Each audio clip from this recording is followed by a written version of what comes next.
Bonsoir et bienvenue dans ce 23h à la une de l'actualité de ce lundi 2 avril 2018. Winnie Mandela, l'ex-épouse de l'ancien président sud-africain Nelson Mandela, est décédée aujourd'hui des suites d'une longue maladie dans un hôpital de Johannesburg. Celle qui était le fer de lance de la lutte anti-apartheid avait 81 ans. La fête de Pâques ou Pakino en pays baoulé, c'était hier dimanche. Cette célébration a été l'occasion pour les populations baoulées de se réunir dans les villages et parler développement. Que rapporte cette fête? Quelles sont ses retombées au plan économique? Nous le saurons dans cette édition.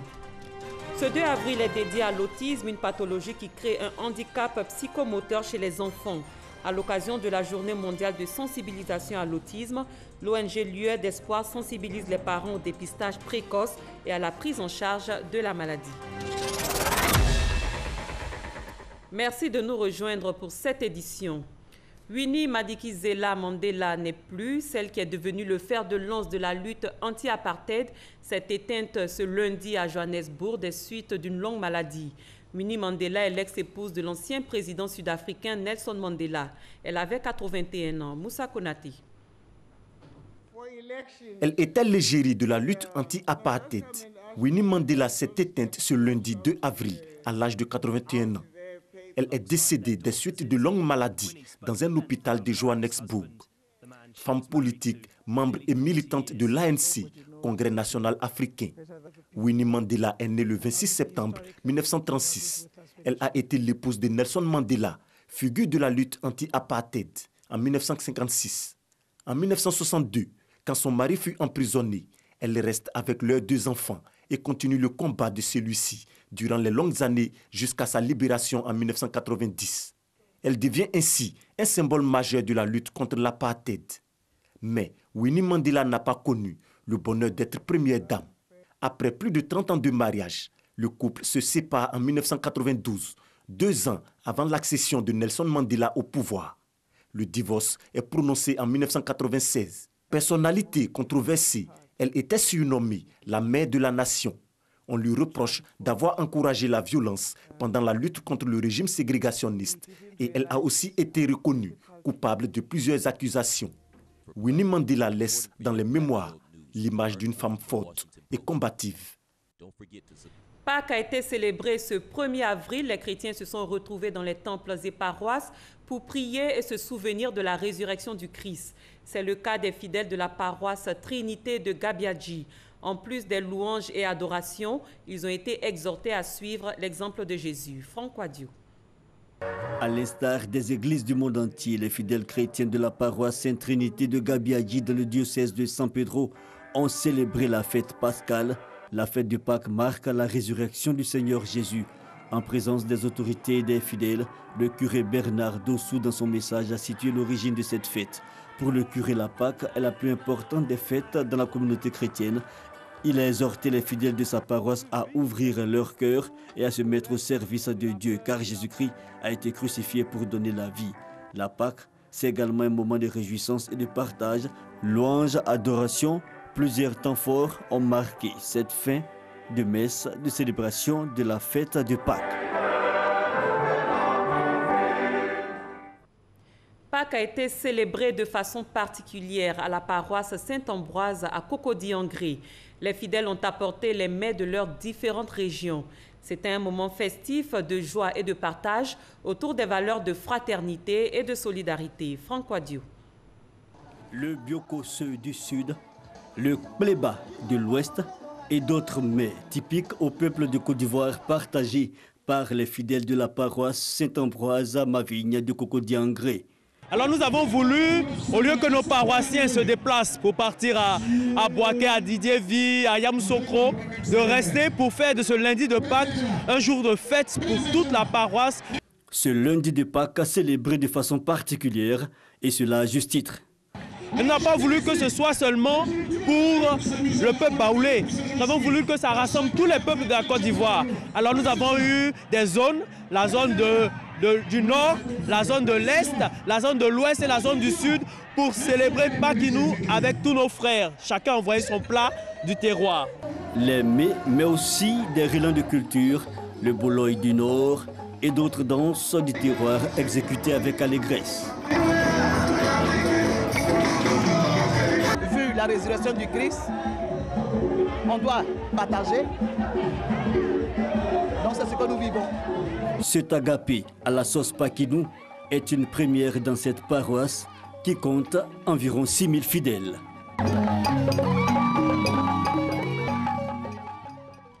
Après les cultes, la célébration de Pâques s'est poursuivie pour certains dans les maquis.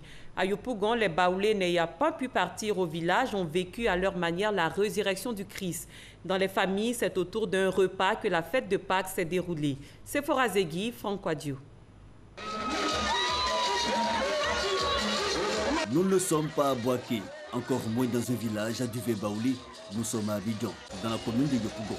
Ici, loin de leur terre, les adeptes de Paquinou recréent l'ambiance des terres lointaines.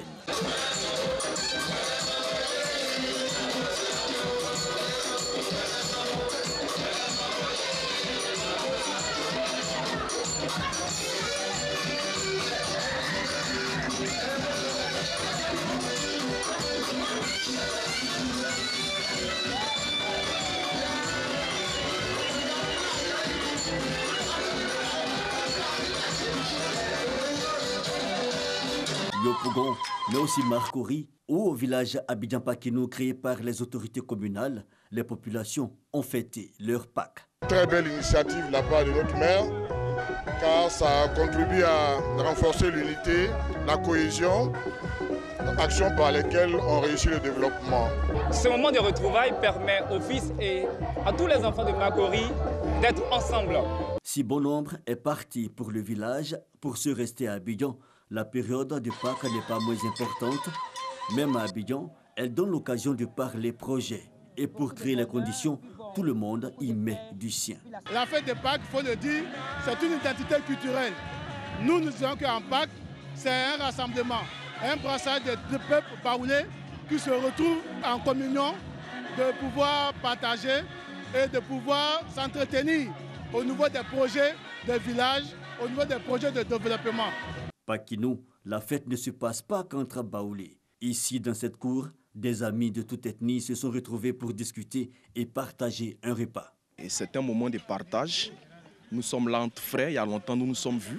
Donc nous avons décidé comme ça de créer ce petit moment de retrouvailles afin de ensemble commémorer à notre manière à la résurrection du Christ. La fête de Pâques est un moment de retrouvailles entre chrétiens et non-chrétiens. Cette fête est consacrée aux réjouissances populaires et à des rencontres d'échange en famille ou en association.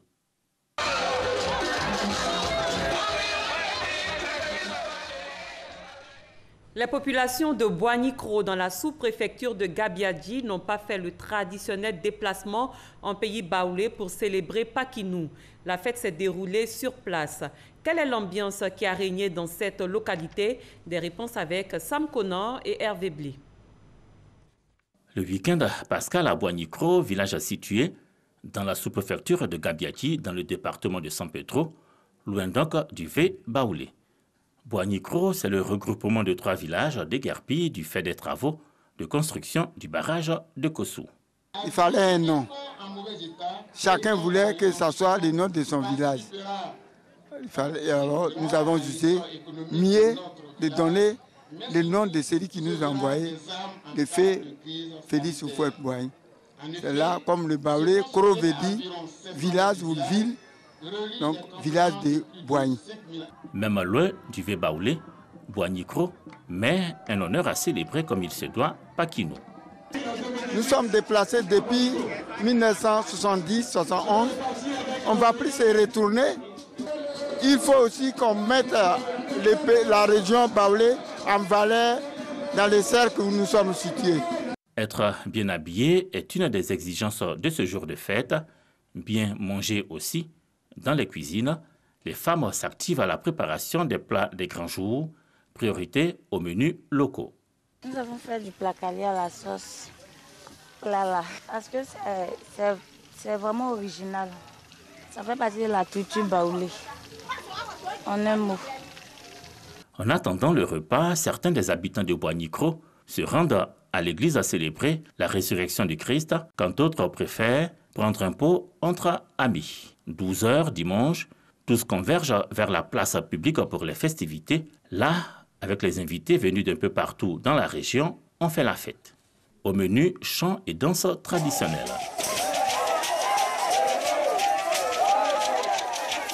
L'occasion est bonne pour rendre hommage aux Bakoué qui ont accueilli sur leur terre les Baoulés. Une cohabitation pacifique depuis 1971 qui ne manque pas d'être saluée. Ce brassage a appelé le développement dans cette région et nous allons encore poursuivre et développer ce brassage et nous sommes heureux de nous retrouver ici avec les chefs Bakoué et les chefs Baoulés. Dernier acte au programme de Pakinou 2018 à Boigny-Cros, une séance de planting d'arbres. Elle met fin à cette occasion festive, à ces moments de retrouvailles entre membres d'une même famille, d'un même village, entre amis. La grande chasse aux œufs de Pâques, c'est une grande fête foraine. Des enfants du district d'Abidjan se sont retrouvés au jardin botanique de Bingerville pour participer à ce jeu et déguster du chocolat. C'est une initiative du groupe de presse Le Nouveau Réveil. Sephora Zegui, Franck Wadio. Véritable rencontre festive, familiale et conviviale, la grande chasse aux œufs de Pâques a désormais une tradition en Côte d'Ivoire. Les enfants accompagnés par leurs parents au jardin botanique de Bingerville profitent de cette grande fête foraine durant ces 3 jours, des matinées riches en activités pour les tout-petits. On a joué, j'ai participé à la chasse aux œufs, j'ai dégusté du bon chocolat, je m'amuse bien. On s'est bien amusé, on a goûté le chocolat ivoirien. Ainsi, petits et grands participent à la chasse aux œufs de Pâques, à des activités ludiques, mais surtout à des ateliers instructifs sur l'éco-citoyenneté. Un éco-citoyen, c'est quelqu'un qui doit être propre, nettoyer son environnement et balayer ses alentours et aussi ses habitations. La grande chasse aux œufs de Pâques est un concept du groupe de presse Le Nouveau Réveil.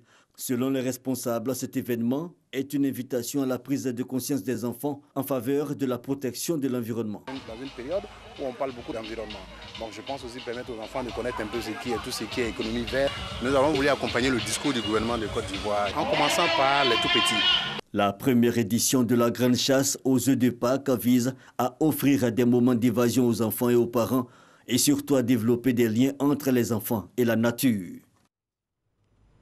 Pakinou est célébré chaque année par les populations baoulées. Ce phénomène gagne du terrain au fur et à mesure que les années passent et a même dépassé les frontières du centre du pays.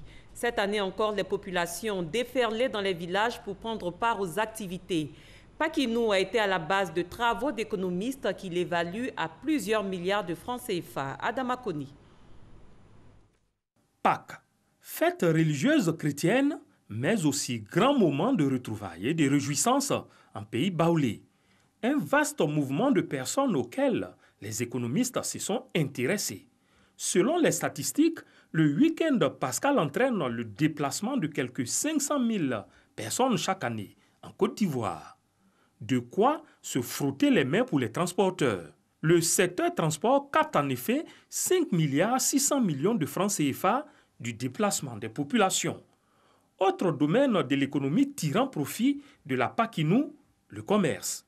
Habillement, alimentation, cadeaux rapportent aux commerçants environ 2 milliards de francs CFA. Les dépenses effectuées par les voyageurs lors de leur séjour s'élèvent à plus de 400 millions de francs CFA.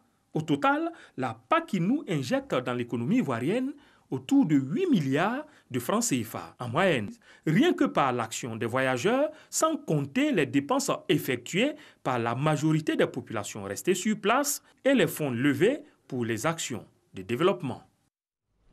Après avoir célébré Pakinou dans leur village, les festivaliers ont emprunté le chemin du retour. Notre reporter Franck Wadio s'est rendu au poste à péage d'Atenguier et au corridor GESCO pour faire son constat. 16h40, nous nous engageons sur l'autoroute du Nord, côté Banco. Déjà quelques quarts de retour de Pakinou visibles dans le trafic.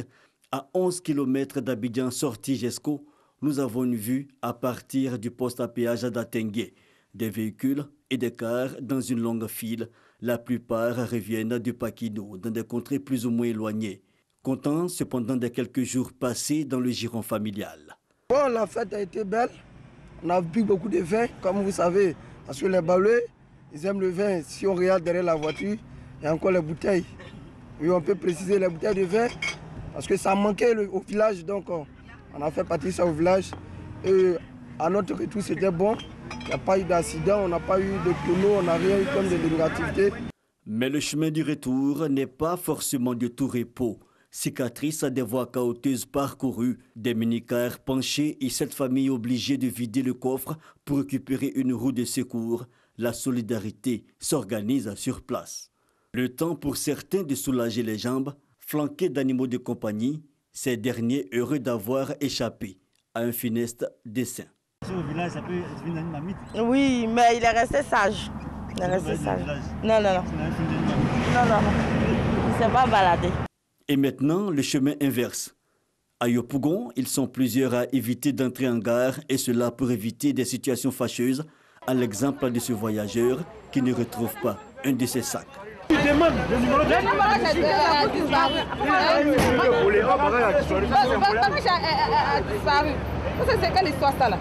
Retour mouvementé de Pakino pour certains, ces responsables de gare par contre sont satisfaits. Actuellement, on est à la phase de retour. Donc, comme vous le constatez, ici est vide. Il n'y a même pas de car. Actuellement, tous les cars ont été balancés à l'intérieur pour assurer le retour. À l'aller, c'est la même chose qu'ils ont fait. Dès que les cars rentraient à l'intérieur, on nous ramenait automatiquement. Et maintenant, c'est à notre tour. La bonne affaire donc, le retour des fêtards va s'accélérer. La reprise des activités le lendemain oblige. Ainsi se referme la page consacrée à la fête de Pâques.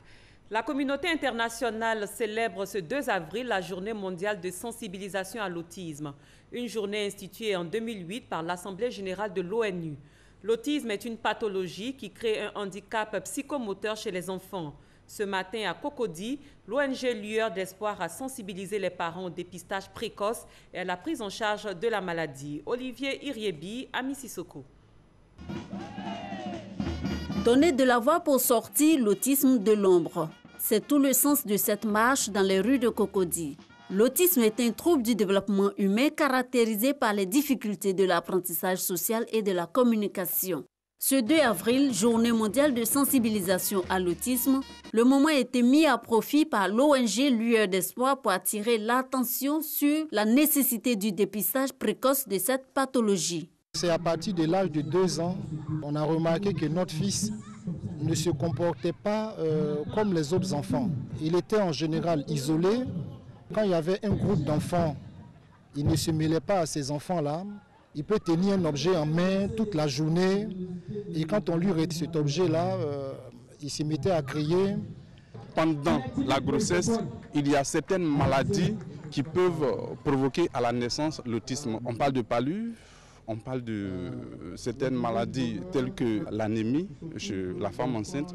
L'autisme touche une personne sur 150 dans le monde selon l'OMS. Parents et autistes vêtus de bleu, symbole de la lutte contre la maladie, pour interpeller les décideurs à plus d'engagement en faveur de la prise en charge.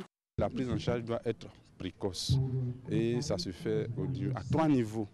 Voilà, la prise en charge peut être éducative, ça peut être aussi pédagogique et la prise en charge peut être thérapeutique. Il se trouve que les parents ne sont pas accompagnés et la prise en charge devient très difficile parce qu'ils sont seuls face à la charge psychologique qui pèse très lourde et il faut concilier la vie professionnelle et la vie familiale. Donc ça devient très difficile. Sur 5 enfants, 4 garçons sont autistes pour une fille. Un dépistage précoce et une prise en charge adéquate peuvent considérablement améliorer l'état de l'autiste, mais difficile sans subvention. La ville de Bondoukou, capitale régionale du Gontougo, dispose désormais d'un abattoir moderne, une infrastructure réalisée par la mairie de Bondoukou. Il s'agit pour le conseil municipal d'offrir à la population un abattoir moderne et propre pour une viande de qualité. L'inauguration de l'infrastructure qui a coûté 60 millions de francs CFA a été faite par le ministre Kobenan Kwasi Adjoumani, ministre des Ressources animales et halieutiques. Mamadou Kwasi. Cette viande entreposée ici sera transporté par le tricycle afin d'alimenter le marché de la ville de Bondoukou. Dans cet abattoir de fortune, aucune règle d'hygiène. Tout est fait avec les moyens de bord. Juste quelques jets d'eau pour nettoyer le sol. C'est ici que les animaux sont abattus au quotidien pour servir le marché local depuis plus de 40 ans. Et quand nous retrouvons la viande partie d'ici sur le marché, clients et bouchers ignorent tout des conditions de traitement et de transport de la viande. Une situation inacceptable pour l'équipe municipale conduite par Kone Iliassou. Un nouvel abattoir moderne est construit avec toutes les conditions d'hygiène. Son ouverture va entraîner de facto la fermeture du site actuel d'abattage. Une infrastructure réalisée par le conseil municipal de Bondoukou d'un coût de 100 millions de francs CFA. Ce nouvel abattoir est l'un des plus modernes de Côte d'Ivoire. Une véritable satisfaction pour le maire Kone Iliassou et son équipe. Pour éviter que la population contracte une maladie, je demande aux bouchers de veiller à ce que le lieu soit très propre. La cérémonie d'inauguration de l'ouvrage a permis aux bouchers et aux bouviers d'exprimer leur reconnaissance au maire Kone Iliassou et à l'équipe municipale. Ils soutiennent que le nouvel abattoir vient améliorer leurs conditions de travail tout en offrant à la population de la viande de qualité. Le ministre Kobenan Kwasi Adjoumani, parrain de l'événement, félicite le conseil municipal de Bondoukou. Pour lui, un abattoir moderne constitue un outil de lutte contre les maladies. En pensant à mettre en place ce dispositif de contrôle, d'abattage d'animaux, d'inspection, vous faites preuve de grandeur d'esprit parce que votre souci, c'est de faire en sorte que le consommateur ivoirien, et en particulier celui de Bondoukou, ait de la viande. D'abord en quantité, en qualité, et pour cela, je vous rends hommage. Un camion frigorifique sera mis à la disposition de nouvel abattoir pour la livraison de la viande sur le marché. En plus de l'abattoir moderne, la ville de Bondoukou disposera d'un autre abattoir pour volailles dans le cadre d'un projet pilote du ministère des Ressources animales et halieutiques. Une annonce faite par le ministre Kobenan Kwasi Adjoumani. L'ONG Réflexe Citoyenne a lancé au plan local son programme d'éducation à la citoyenneté pour enfants. Un programme d'aide à la promotion de la culture et du civisme. C'était récemment à l'orphelinat de Bingerville. Sephora Zegui, Cheikh Koni. Respect de l'autre, tolérance et droit à la différence. C'est autour de ce thème que 2 guides religieux ont instruit les 210 pensionnaires de l'orphelinat de Bingerville. À ces enfants dont l'âge varie entre 7 et 11 ans, il leur a été expliqué comment la diversité dans la société est source de richesse. On nous a dit que la tolérance est de vivre en paix avec les uns les autres. Au cours de cette activité, les orphelins ont participé au jeu de cartes et à l'interprétation de sketchs. Pour les initiateurs de ce programme, le but est de contribuer à l'édification d'un citoyen respectueux des lois et règles de vie en société. C'est des choses que tout le monde constate, que tout le monde décrit, donc on vocifère, on se plaint, on s'indigne. Et nous nous sommes dit, c'est vrai que c'est bien de s'indigner, mais s'il est possible d'agir en sorte d'induire le changement, alors il faut le faire. C'est pour cela donc que nous sommes réunis. Nous avons mis en place cette association donc, qui vise à promouvoir le civisme et puis sensibiliser nos concitoyens à un comportement citoyen de tous les instants. Initiés depuis 2016, les ateliers d'éducation à la citoyenneté ADEC sont un programme d'activités mensuelles éclaté dans plusieurs villes de Côte d'Ivoire. La prochaine étape des ADEC portera sur le respect des biens publics et sera assortie d'une activité communautaire dans les villes de Demboko, Grand-Bassam et Bingerville. La première édition du concours Moussoko a eu lieu vendredi dernier au théâtre de la Cité à Cocody. Prissy Niamien a été élue Miss Noire et Belle. Ce concours vise à encourager les filles à garder leur teint noir naturel et à ne pas se dépigmenter la peau. Issa Yeo. Avec son numéro 14, Prissy Niamien est la lauréate de la première édition du concours Miss Moussoko, Noire et Belle. Elle a séduit le jury par l'éclat de son teint noir naturel, une démarche rassurante et son visage radieux. Avec ce prix, elle empoche la somme de 500 000 francs CFA et repart avec plusieurs autres lots des sponsors. Je suis vraiment très contente, je n'y croyais pas, j'ai donné le meilleur de moi-même et j'ai été récompensée par mon travail. Je compte sensibiliser mes jeunes sœurs afin d'arrêter de se dépigmenter.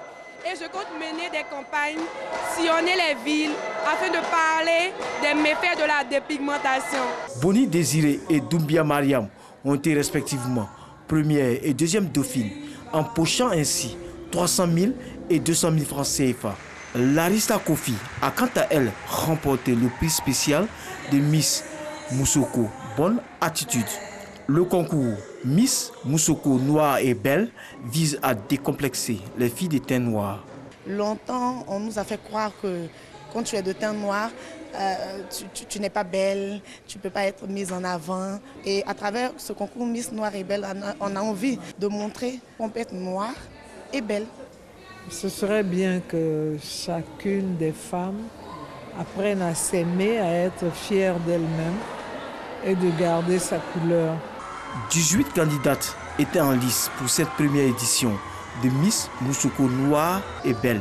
Abiba Dambélé, directrice des journaux de l'information, et Kadi Fadiga, rédactrice en chef de Matin Bonheur, toutes de RTI 1, et Mariam Koulibaly, directrice de Fréquence 2, ont été distinguées au cours de cette soirée pour être des modèles de femmes au teint noir naturel.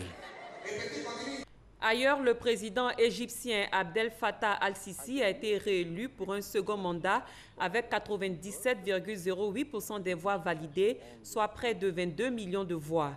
Le taux de participation, unique enjeu de ce scrutin sans compétition véritable, a été de 41,5%.